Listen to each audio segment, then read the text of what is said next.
Hello student, आज की video का topic chapter structure of the atom से है, जिसमें हम लर्न करेंगे एटम का एटॉमिक नंबर और मास नंबर।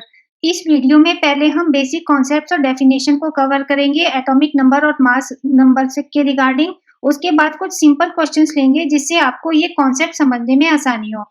तो चलिए स्टार्ट करते हैं।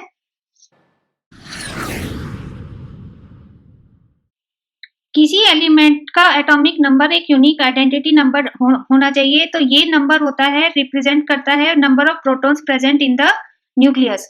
अब हमें ये पता है कि एक न्यूट्रल एटम में नंबर ऑफ प्रोटॉन्स और नंबर ऑफ इलेक्ट्रॉन्स इक्वल होते हैं। तो अब क्वेश्चन ये उठता है कि नंबर ऑफ इलेक्ट्रॉन्स क्यों नहीं रिप्रेजेंट कर सकते एटॉमिक नंबर। इसका रीजन है कि एटम की टेंडेंसी होती है अपना वैलेंस शेल यानी कि ऑक्टेट को कंप्लीट करने की।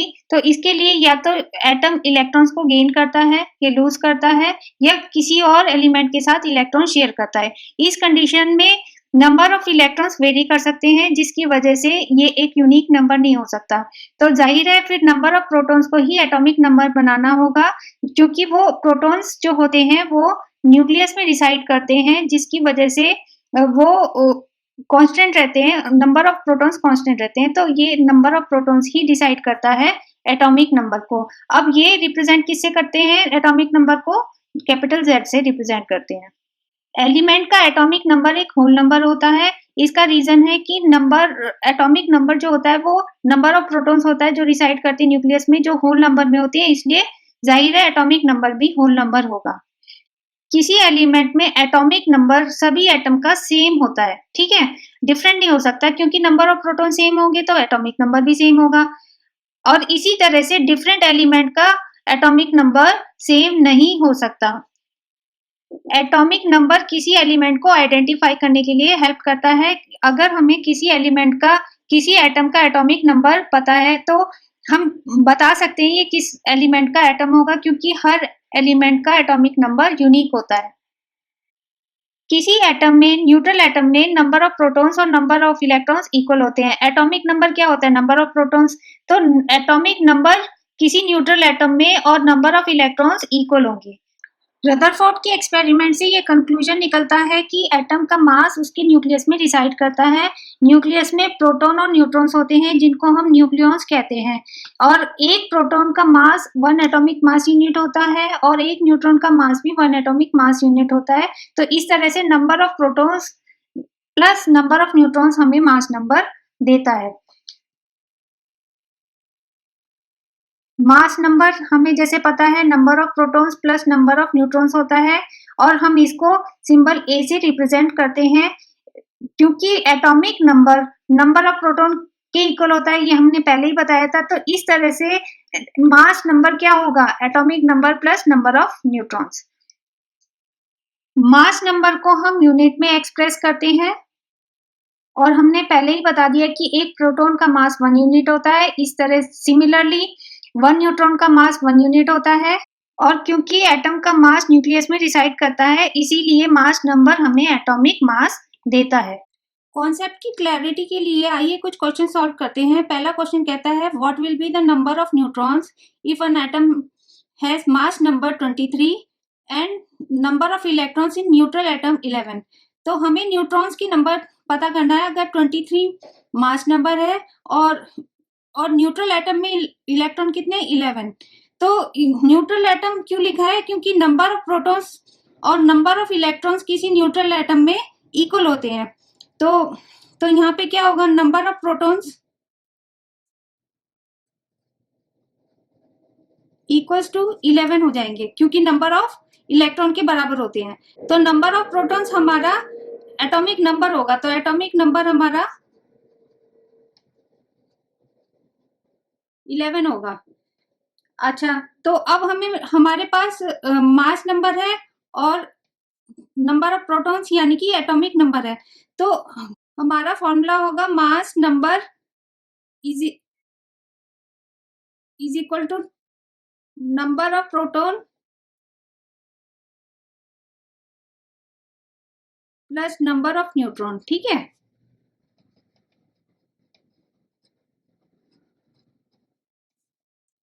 तो मास नंबर कितना है?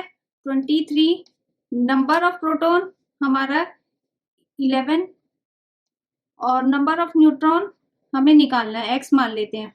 तो नंबर ऑफ न्यूट्रॉन मतलब x is equal to 23 minus 11 is equal to 12। तो नंबर ऑफ न्यूट्रॉन हमारे 12 आ जाते हैं।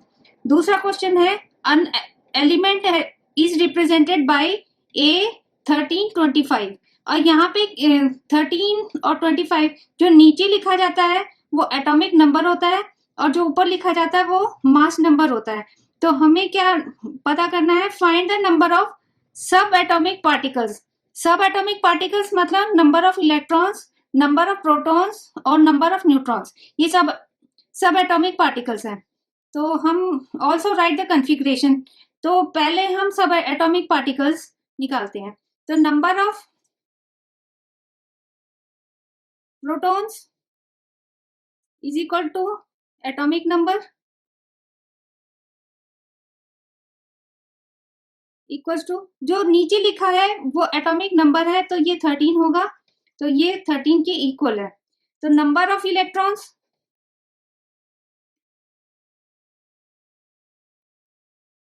इज इक्वल टू एक न्यूट्रल एटम में नंबर ऑफ प्रोटॉन और नंबर ऑफ इलेक्ट्रॉन बराबर होंगे, तो ये भी 13 होगा। नंबर ऑफ न्यूट्रॉन्स ये होगा mass number minus number of protons, क्योंकि mass number of protons plus number of neutrons होता है, तो इसीलिए number of neutrons is equal to mass number minus number of protons. तो ये हो जाएगा 25 हमारा मास नंबर है, तो 25 माइनस 13, तो ये हो जाएगा 12।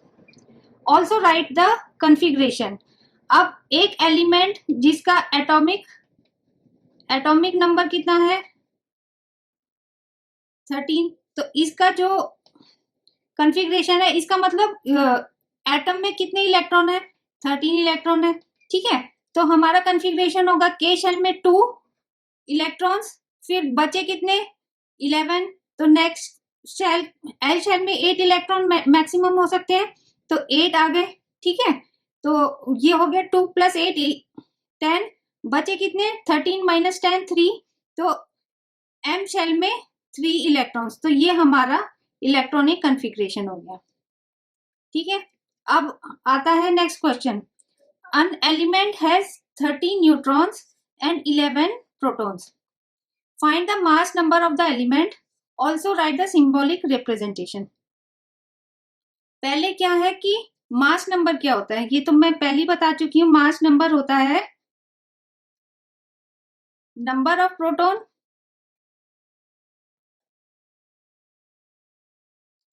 Plus number of neutrons. तो मास नंबर ये तो सिंपल है, मास नंबर होगा नंबर ऑफ न्यूट्रॉन्स है 13 और नंबर ऑफ प्रोटॉन्स है 11, तो ये हो जाएगा 24, ठीक है। अब हमें एलिमेंट पता करना है कि 11 number of protons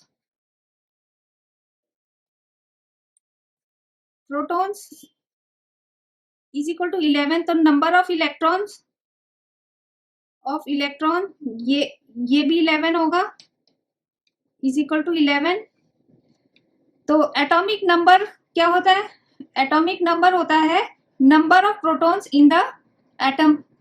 atomic number of protons है, तो ये हो जाएगा 11। अच्छा, अब जो एटम जिसका एटॉमिक नंबर 11 है वो है सोडियम, तो एटम कौन सा होगा, वो होगा सोडियम। ये इसका सिंबॉलिक रिप्रेजेंटेशन लिखने हैं, नीचे हम लिखते हैं उसका एटॉमिक नंबर जो 11 है और ऊपर हम लिखेंगे मास नंबर जो हमने निकाला है 24। तो ये हमारा रिप्रेजेंटेशन होगा एलिमेंट का। अब लास्ट क्वेश्चन करते हैं, complete the following table and answer the question below it. पहले तो हम ये कंप्लीट करते हैं, ये चार्ट है जिसमें 3 एलिमेंट ए बी सी है और ए में 2 इलेक्ट्रॉन्स, बी में 3 इलेक्ट्रॉन्स और 3 प्रोटॉन्स और 4 न्यूट्रॉन्स है। और इसी तरह से बी एटम में 10 इलेक्ट्रॉन्स, 9 प्रोटॉन्स और 9 न्यूट्रॉन्स है। सी में 18 इलेक्ट्रॉन्स, 18 प्रोटॉन्स और 22 न्यूट्रॉन्स है। तो पहले आइए एटॉमिक मास निकालते हैं। तो एटॉमिक मास क्या होता है? Number of proton plus number of neutrons. तो ये हमारा 3 + 4 एटॉमिक मास हो गया 7। इसी तरह से एटम बी का मास नंबर क्या होगा? 9 + 9 ये 18 हो जाएगा। और सी एलिमेंट का मास नंबर क्या होगा? प्रोटॉन्स प्लस न्यूट्रॉन, ये हो जाएगा 18 + 22, ये हो जाएगा 8 + 2 0 कैरी 1 1 + 2 3 और ये 40 हो जाएगा। ठीक है, तो ये हमारा चार्ट कंप्लीट हो जाता है, लेकिन हमें सिंबल भी लिखना है। अब हमें अभी सिर्फ ये एलिमेंट को पहचानना है। तो जो एटॉमिक नंबर होता है वो एटॉमिक नंबर ऑफ प्रोटॉन्स होता है। तो ये 3 इस एलिमेंट का एटॉमिक नंबर 3। तो जो एलिमेंट जिसका एटॉमिक नंबर 3 है वो होगा लिथियम। ठीक है, और एलिमेंट जिसका एटॉमिक नंबर 9 है वो होगा फ्लोरीन। और एलिमेंट जिसका एटॉमिक नंबर 18 है वो है आर्गन। तो एटम ए लिथियम है, एटम बी फ्लोरीन है और एटम सी आर्गन है। एटॉमिक नंबर से हम बता सकते हैं ये किस एलिमेंट का एटम है। ठीक है, तो फ्रॉम डेटा अब हमें कैटाइन बताना है, एनाइन बताना है और एटम ऑफ नोबेल गैस बताना है। कैटाइन में क्या होता है? जब एटम इलेक्ट्रॉन को लूज करता है तो कैटाइन की फॉर्मेशन होती है। जब एटम इलेक्ट्रॉन को गेन करता है तो एनाइन की फॉर्मेशन होती है। और जिनका वैलेंस शेल कंप्लीट होता है वो नोबेल गैस का एटम होता है। तो आइए पहचानने की कोशिश करते हैं। एटम ए में 2 इलेक्ट्रॉन्स हैं और 3 प्रोटॉन्स हैं। इसका मतलब number of electrons number of proton से कम है। इसका मतलब एटम ने 1 इलेक्ट्रॉन लूज किया है। तो यहाँ पे 2 इलेक्ट्रॉन है और 3 प्रोटॉन है, तो इसका मतलब 1 इलेक्ट्रॉन लूज किया है। तो ये जो एटम होगा वो लिथियम एलाइन पॉजिटिव होगा। ठीक है, तो ये कैटाइन होगा। एनाइन हम देखते हैं कि यहाँ पे नंबर ऑफ इलेक्ट्रॉन्स 10 है और नंबर ऑफ प्रोटॉन्स 9 है। इसका मतलब एटम ने एक इलेक्ट्रॉन गेन किया है, तो ये एक एनाइन होगा। तो ये एनाइन होगा फ्लोरीन नेगेटिव। ठीक है, ये एनाइन होगा। अब आते हैं एटम ऑफ नोबेल गैस। तो कन्फिग्रेशन तीनों के देख लेते हैं। ए का कन्फिग्रेशन यहाँ पे एक एटॉमिक नंबर है 3 और कन्फिग्रेशन क्या हो जाएगा? कन्फिग्रेशन हो जाएगा 2,1। बी का क्या कन्फिग्रेशन है? एटॉमिक नंबर 9 है, 9 है तो कन्फिग्रेशन होगा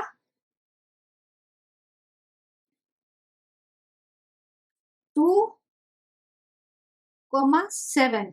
ठीक है, के में 2 और एल में 7 इलेक्ट्रॉन्स। सी का कन्फिग्रेशन क्या है? 18 है, एटॉमिक नंबर 18 है तो कन्फिग्रेशन आपका होगा 2K में 8 एल में और बचा 8 इलेक्ट्रॉन्स, तो 8 एम में होगा। हम देख रहे हैं ये 8 जो है वैलेंस शेल है और कंप्लीट है, तो सी हमारा नोबेल गैस एटम होगा। अभी कुछ क्वेश्चंस हैं जिन्हें एनसीईआरटी टेक्स्ट बुक से लिया गया है। आप इनको सॉल्व करने की कोशिश कीजिए। अगर किसी क्वेश्चन में कोई डाउट है तो क्लियर करने के लिए सॉल्यूशन का लिंक नीचे डिस्क्रिप्शन बॉक्स में दिया गया है। इसी तरह से कुछ एक्स्ट्रा प्रैक्टिस क्वेश्चन भी है, उनको भी सॉल्व करने की कोशिश कीजिए और इनके सॉल्यूशन का लिंक भी नीचे डिस्क्रिप्शन बॉक्स में दिया गया है। अब लास्ट में आपको क्वेश्चन का आंसर करना है कि एलिमेंट की कौन सी प्रॉपर्टी केमिकल प्रॉपर्टीज को डिटरमिन करेगा, क्या वो एटॉमिक नंबर है या एटॉमिक मास। अगर आपको वीडियो पसंद आया है तो लाइक, शेयर और कमेंट कीजिए और जो चैनल में नए हैं वो चैनल को सब्सक्राइब करें और बेल आइकन को जरूर दबाएं ताकि हर नई वीडियो का नोटिफिकेशन आपको मिलता रहे। इस वीडियो को देखने का आपका बहुत बहुत धन्यवाद। Thank you.